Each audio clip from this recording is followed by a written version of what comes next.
Assalamu alaikum and welcome to our YouTube channel.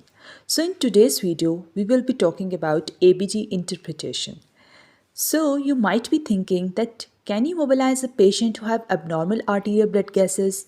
The answer is yes, but only if you know what you are looking for. As a physiotherapist, our job is not to diagnose acid-base disorders like physicians or intensivists. Our responsibility is to determine whether a patient's physiology can tolerate movement safely. So I have created this video to help you understand how ABG interpretation guides clinical decision making before early mobility in critical care and acute care settings. When we mobilize a critically ill patient, we are increasing their physiological demand. Standing, sitting, walking, even simple bed mobility increases oxygen consumption and places additional demands on the respiratory system. Just think about this equation: oxygen delivery versus oxygen consumption. If oxygen delivery cannot adequately meet the body's metabolic demands, physiological reserve becomes compromised. This is where arterial blood gases become clinically valuable for physical therapists. We are not interpreting ABGs simply to say whether a patient has respiratory acidosis or metabolic alkalosis. We are asking a different clinical question. Does this patient have sufficient physiological reserve for early mobilization? For example, if a patient is in uncompensated acid-base state, the respiratory muscles are already working harder to maintain homeostasis. Mobilization further increases carbon dioxide production and ventilatory requirements. So the result? Increased work of breathing, respiratory muscle fatigue, reduced exercise tolerance, and potentially clinical decompensation.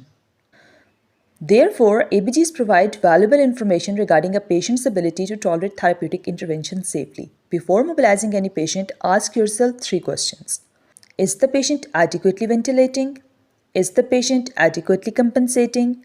Does the patient possess sufficient physiological reserve for movement?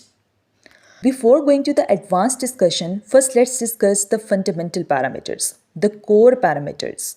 Parameter number 1 is pH. The normal range for pH is 7.35 to 7.45.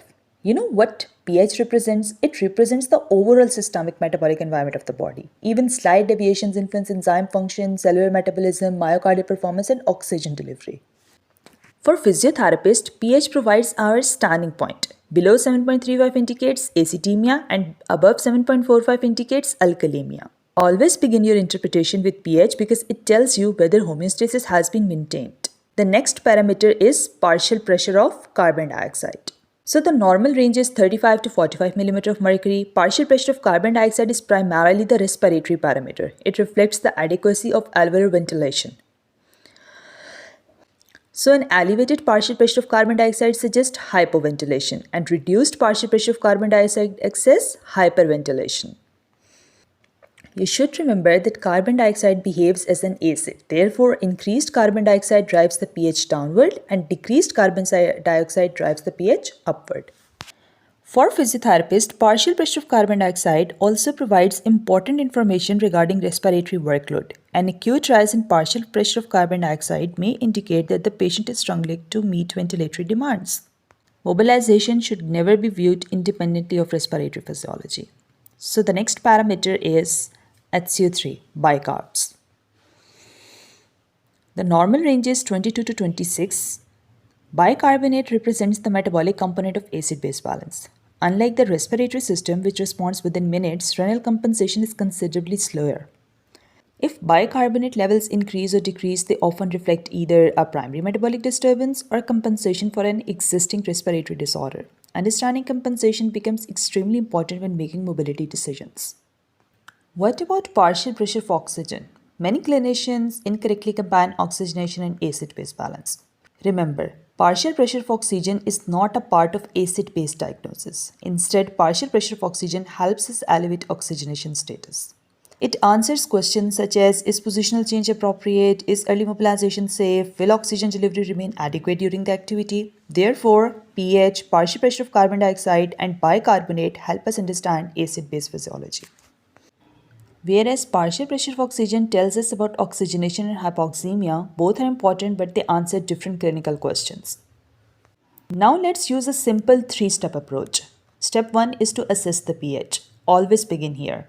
Ask yourself, is the patient acidotic or alkalotic? For example, 7.28 indicates acidosis. pH of 7.52, alkalosis, pH of 7.40, it's normal. If the pH is normal, don't stop there. Compensation may be present. So, go to step 2, identify the primary disturbance. Look at both partial pressure of carbon dioxide and bicarbonate. Determine which parameter explains the change in pH. Let's consider this example. pH is 7.28, partial pressure of carbon dioxide is 58 mm of mercury, and bicarbonates are 24. So the patient is acidotic. Partial pressure of carbon dioxide is elevated, which lowers pH. Therefore, primary disturbance equals respiratory acidosis. Now consider another example. pH is 7.28, partial pressure of carbon dioxide is 40 mm of mercury, and bicarbonates are 18.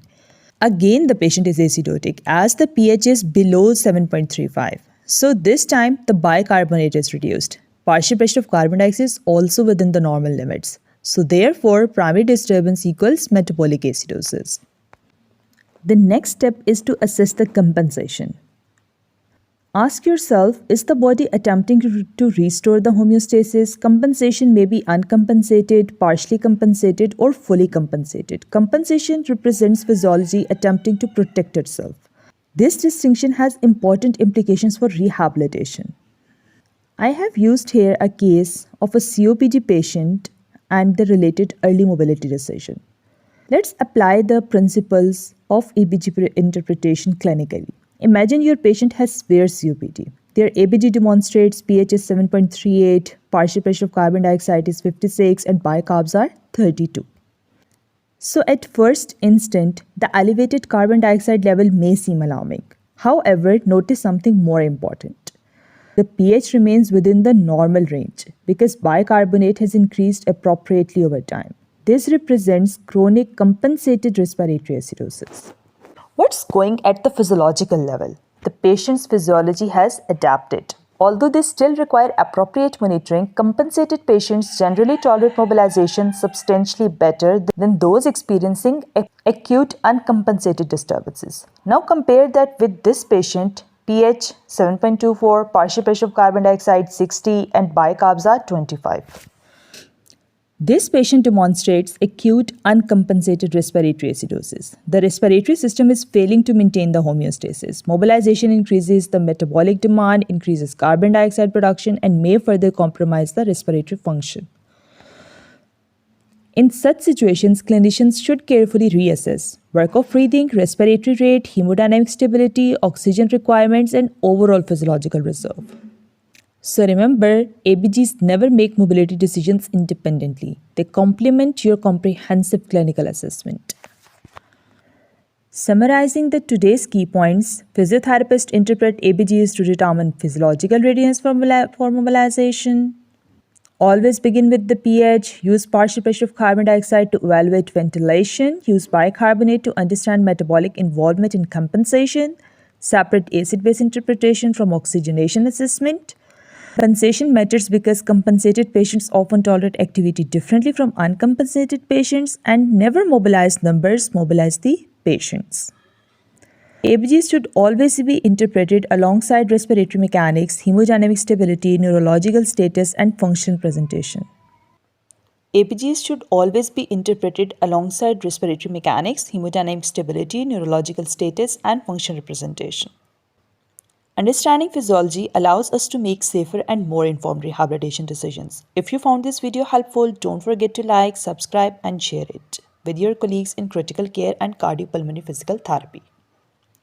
I am Dr. Ikra Isran, and I will see you in the next evidence-based clinical discussion. Till then, see you.